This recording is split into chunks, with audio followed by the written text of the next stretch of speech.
এখনো ধ্বংসস্তূপেই পড়ে আছে জয়পুরহাট সদর থানা। মাসখানেক বন্ধ থাকার পর সীমিত পরিসরে থানার কার্যক্রম শুরু হলেও শতভাগ কাজে ফিরতে চেষ্টা চালিয়ে যাচ্ছেন কর্মকর্তারা।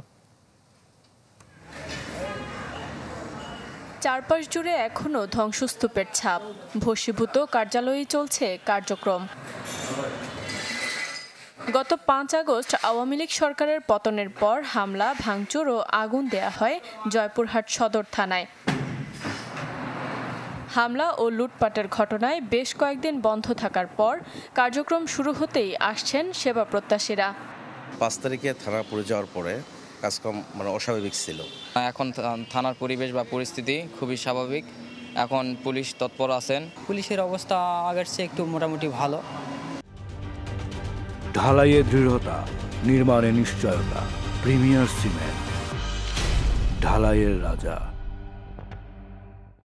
পুলিশ জনগণের পাশে থাকতে চাচ্ছে। ঘটনার মাসখানেক পরও পুরোপুরি স্বাভাবিক হয়নি থানার অবস্থা, তাই সীমিত পরিসরে চলছে কার্যক্রম। শুরু হয়েছে যৌথ অভিযানও, তবে সব গাড়ি পুড়ে যাওয়ায় তদন্ত ও গ্রেফতার অভিযানে বেগ পেতে হচ্ছে। আমাদের ল্যাপটপ এবং সরকারি গাড়ি, হোন্ডা মোটরসাইকেল না থাকায় আমরা তাৎক্ষণিকভাবে এই ঘটনাস্থলে যেতে পারছি না, গাড়ির স্বল্পতার কারণে এবং ল্যাপটপ এবং আমাদের প্রয়োজনীয় যন্ত্রপাতিগুলো না থাকার কারণে।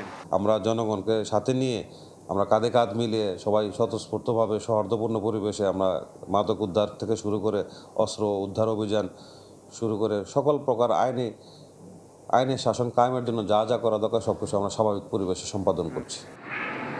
থানার অস্ত্রাগার থেকে লুট হয়েছে ২৯টি আগ্নেয়াস্ত্র, কিন্তু এখনও উদ্ধার করা যায়নি ৭টি।